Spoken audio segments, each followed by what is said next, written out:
Defenders of the West, the Christian Heroes Who Stood Against Islam by Raymond Ibrahim. Overview. Vivid and dramatic profiles of 8 extraordinary warriors who defended the Christian West against the Islamic invasion. Discover the real Count Dracula, Spain's El Cid, England's Richard Lionheart, and many others, historical figures whose true and original claim to fame revolved around their defiant stance against jihadist aggression. Review. What Raymond Ibrahim has done here is reveal an accurate history of men maligned in our current day during a time in history maligned as well. I was so impressed with this work of history. Ibrahim's first and last chapters are almost as important as the 8 men covered in the book. While with his introduction, he lays everything out on the table, and especially his methodology.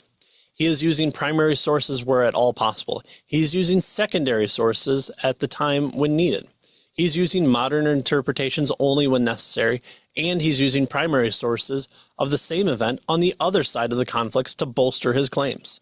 This is exactly what I want to see in the historical books I want to read and learn from. Ibrahim has other works that talk about this period of Middle Age Crusaders time period in other books, but here the focus is on 8 men as follows.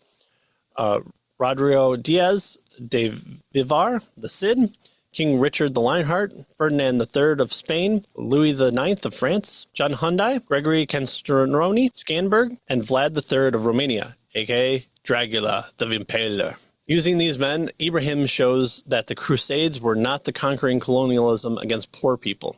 They were a response to the slaughter of hundreds and thousands of Christians in the Christian lands and in the Holy Lands by barbarous Ottomans and other Muslim groups.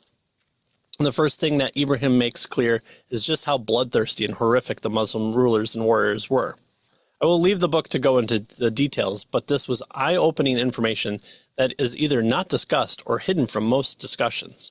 Also, the fact that these men were zealous Christians, and while Vlad III is probably the most surprising to most, I was more surprised at St. Louis IX's piety and just how quickly France fell after someone so inspiring to his people and Christian charity inspired it.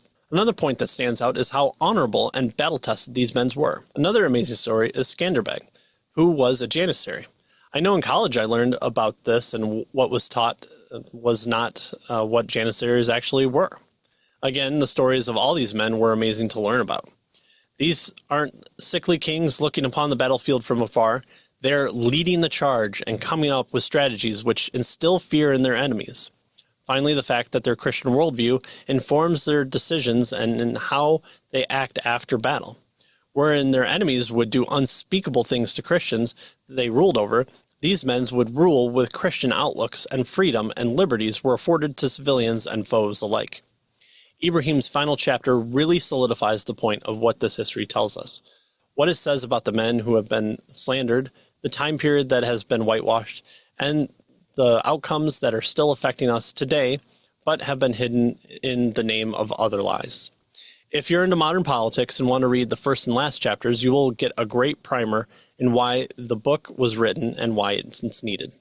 This is top-notch, well-researched, well-presented, and a fair historical book. I will definitely be checking out more from Ibrahim and learn more about these men and the times to see what else have been missing from an accurate understanding and showing that the Christian worldview really does service for the grandeur of the Western world we have enjoyed. Final grade, A.